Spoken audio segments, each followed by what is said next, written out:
Olá, meus queridos formandos. Venho aqui pela gravação fazer o meu discurso de professora homenageada. Claro que eu queria estar presencialmente na frente de vocês, dando um abraço, celebrando esse dia, a gente fazendo vários stories, tirando fotos, como normalmente se desenvolveu a nossa relação maravilhosa. Entretanto, nem eu esperava que eu ia ser atacada pela Covid-19, mas ainda fico muito feliz por estar viva. E essa homenagem ser para mim, eu estou podendo receber, eu estou podendo agradecer. Não é uma homenagem póstuma, graças a Deus, e não vai ser póstuma nem tão cedo, que eu vou fazer os 200 anos.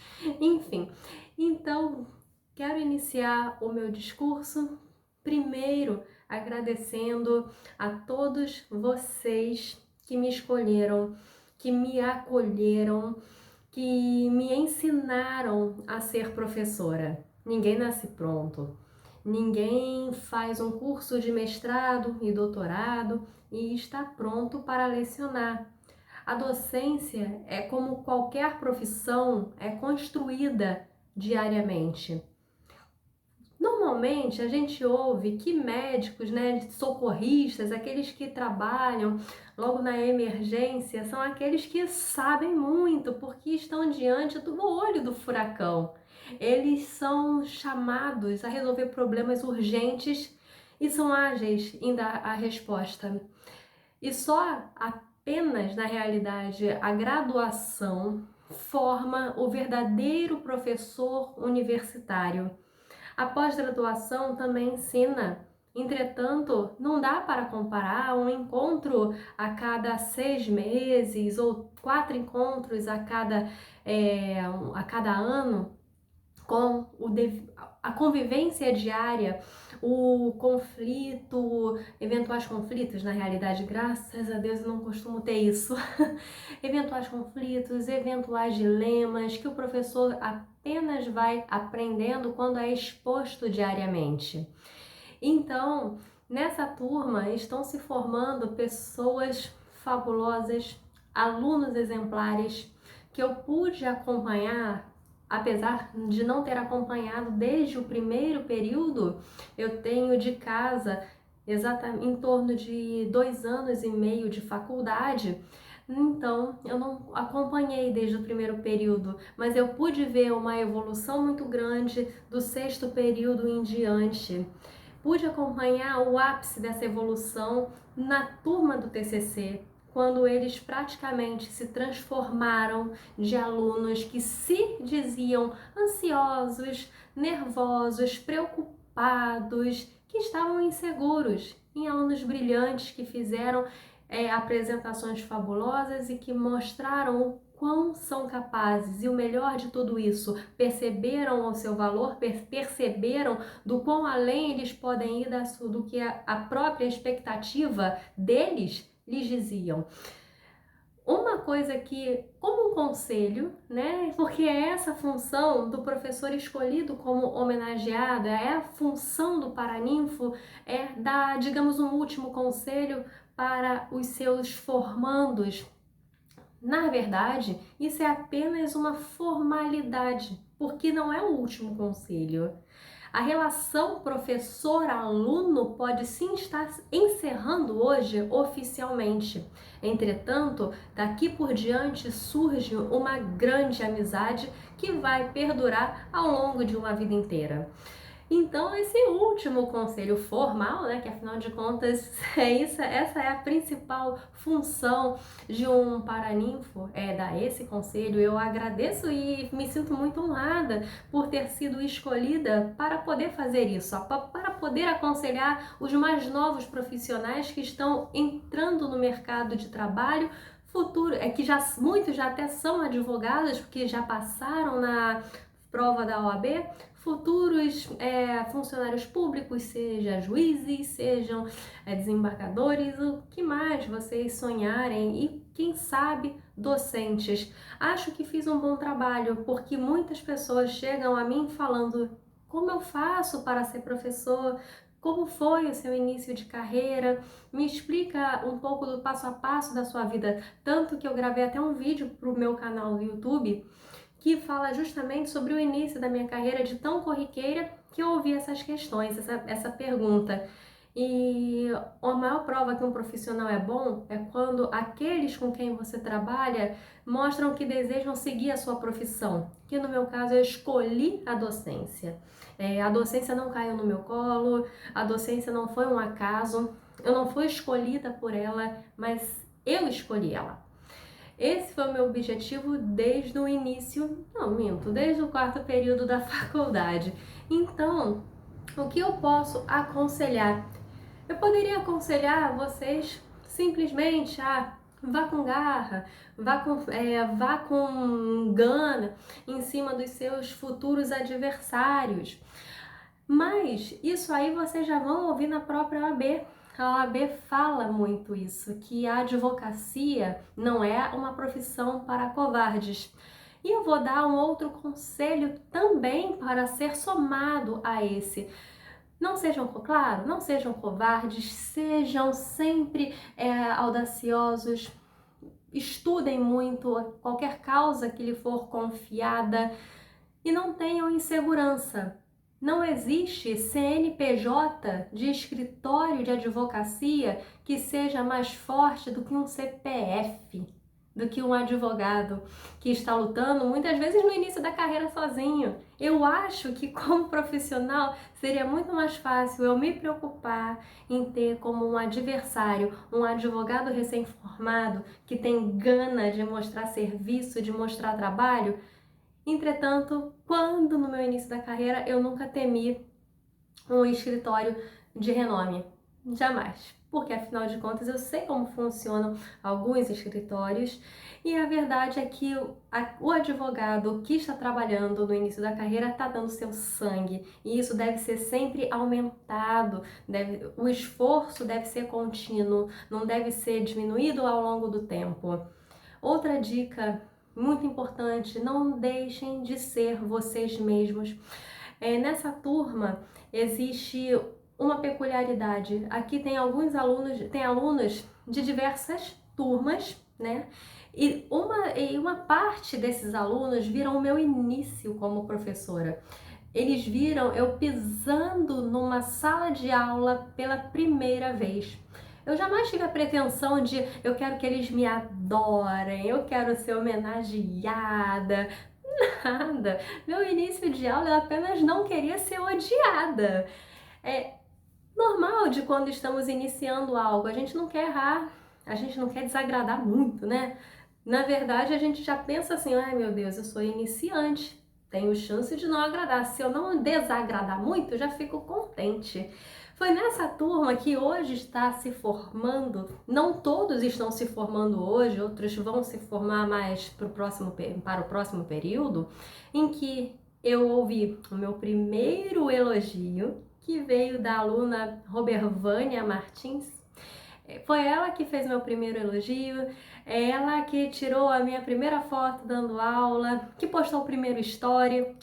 Mal sabe ela o monstrinho que ela estava criando. Depois de Robervânia, comecei a adorar fazer stories em sala de aula e até estimular meus alunos. Quer fazer story? Perfeito, mas não deixa de me marcar para eu poder repostar. E ela foi inclusive a primeira aluna com quem eu troquei telefone para ter um contato, caso fosse necessário. E essa turma me viu entrando pela primeira vez em sala de aula. Foi nesta turma que pela primeira vez me fizeram uma pergunta que eu não soube responder. E eu vos digo, vocês não vão saber responder muitas vezes na vida acadêmica, na vida profissional de vocês. Às vezes vão te fazer perguntas que vocês não irão saber responder e não há nada de errado nisso. Ninguém nasce sabendo tudo. O universo das coisas que não sabemos sempre será infinitamente maior do que aquilo que nós de fato sabemos. E muitas vezes sabemos naquele momento. E outro ponto, não precisa deixar a sua essência para você conquistar uma excelente profissão, um excelente patamar no seu trabalho. Essa é a maior prova. Eu nunca abandonei a minha essência. E olha, eu aqui sendo homenageada pela segunda vez. Seria a minha primeira vez ao vivo fazendo discurso para formandos. Entretanto, a gente vive um momento muito triste de pandemia e dessa vez eu fui a escolhida pelo Covid. Então, eu não posso estar presente. Mas o que eu quero dizer, a mãe do Gustavo Kirten falava para o filho dele o seguinte, sobre o filho dela, o seguinte, que ela tinha muito orgulho do Guga, porque da mesma forma que ele levantava uma taça, ele sabia levantar uma criança. E antes de eu iniciar o meu trabalho, eu nunca vou me esquecer que eu tinha ido ao médico. Eu estava com um pequeno problema de saúde, nada demais. E aí, naquele momento, eu falei com o médico, doutor, eu preciso estar perfeita, porque sexta-feira, eu iniciei numa sexta-feira, vai ser o meu primeiro dia de aula, então tem que estar inteira, tem que estar ótima. O senhor, se me ver na rua na sexta-feira, não vai nem me reconhecer, eu estarei toda arrumada, eu estarei toda séria, totalmente diferente do que eu sou hoje, do que eu estou hoje, brincalhona. E ele falou, por que fazer isso? Os seus alunos vão te adorar se você for você mesma. E eu segui, e eu acabei seguindo isso. E de fato isso aconteceu. Então não perca a sua essência. Não passe a sua vida criticando quem trabalha com você, criticando seu futuro estagiário, que seja. Saiba que todos estão dando o seu melhor. Todos estão tentando fazer o possível para fazer um trabalho bom, um trabalho o mais perfeito possível.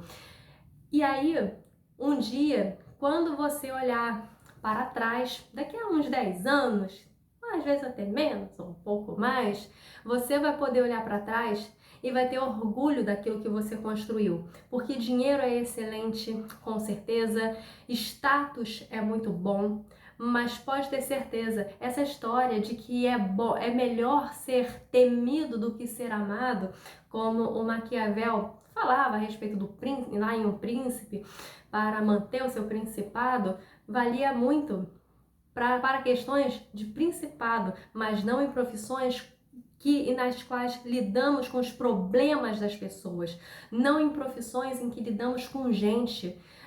Não é, do que adianta você ser temido? Quando você é um advogado temido por todos, talvez você seja temido pelo seu cliente. E aí você não tem trabalho. E isso não é nada bom.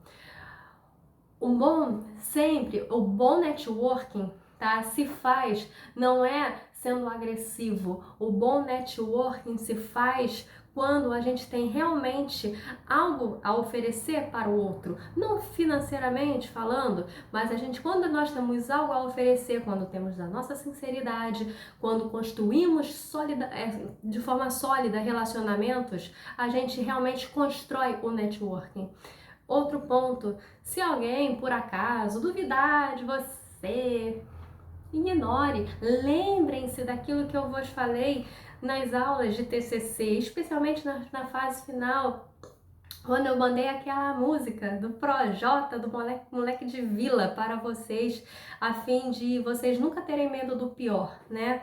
Tudo você vai mudar, você vai transformar o mundo ao seu redor. E então, não tenha medo de ser você mesmo. Não perca a sua essência. Não perca a capacidade de sentir. É ela que faz a vida profissional ser muito mais emocionante e menos estafante. Você não vai se sentir cansado, você vai se sentir abençoado, abençoando vidas através do seu trabalho, através do seu diploma. Hoje você está ganhando uma carreira, e uma carreira significa abertura de portas, emancipação profissional. Eu saí de uma miséria que eu já contei para vocês, né, meus alunos. Eu saí da miséria graças ao meu trabalho. Esse quarto aqui era horrível. Graças à minha carreira, estou conseguindo melhorar a minha casa. E eu só preciso agradecer a todos vocês por terem mais do que vocês hoje estão me homenageando, mas eu preciso agradecer encarecidamente a vocês por terem me permitido ser a vossa professora. É claro, o iniciante sempre tem aquele receio, ai meu Deus, será que vão fazer abaixo-assinado? Ai meu Deus, será que um dia vão me tirar? Isso é o que acontece. E cada semana que passava, eu pensava, mais uma semana que eu tô garantida, mais uma semana. E assim foi até hoje, graças a Deus, sem nenhum abaixo-assinado contra mim, ou então pedindo a minha substituição, nunca passei por isso. E outras turmas aqui também, que é a turma da Raíra, que eu nunca vou me esquecer quando só de abrir a porta você. Eu lembro, essa turma era minha. Sabe quando você sente que. Eu achava que a primeira turma que eu me homenagearia realmente seria a turma da Raíra, porque houve uma química muito boa. Nós nos demos muito bem desde o início e eu me lembro que era um tanto corriqueiro. Quando eu abri a porta, todo mundo aplaudia, era uma festa. E então vocês me deram todo o carinho do mundo, assim como a turma da Mônica. Gente, não é a Mônica do Cascão Cebolinha, não, pelo amor de Deus. Mônica Lopes, que foi uma turma maravilhosa que eu pude acompanhar até o início da pandemia. Ficamos presencialmente umas 3 semanas. Entretanto, a distância física nunca foi motivo para a distância emocional. Então, parabéns a todos vocês, parabéns a vocês pais que educaram, que criaram essas pessoas que hoje estão terminando esse ciclo aqui na Universidade Estácio de Sá. Saibam que vocês fizeram a vossa parte. Eu quero parabenizar aos maridos, esposas, namorados, namoradas, irmãos e irmãs, além dos pais, claro, como eu já falei, por com certeza terem colaborado para o sucesso desses alunos que estão se formando. É muito difícil fazer sucesso sozinho, completamente sozinho. Então, com certeza, todos vocês tiveram a sua parte e até mesmo aqueles que infelizmente não puderam estar presentes estão em espírito muito orgulhoso da jornada de vocês, tá? Então, fiquem com Deus, sempre contem comigo. Vocês sabem onde me encontrar. Que seja, e algum lugar mais fácil é a rede social mesmo, mas que a gente ainda se encontre presencialmente, tá bom? Um grande abraço, um beijo e parabéns para todos vocês. E eu amo vocês. E muito obrigada.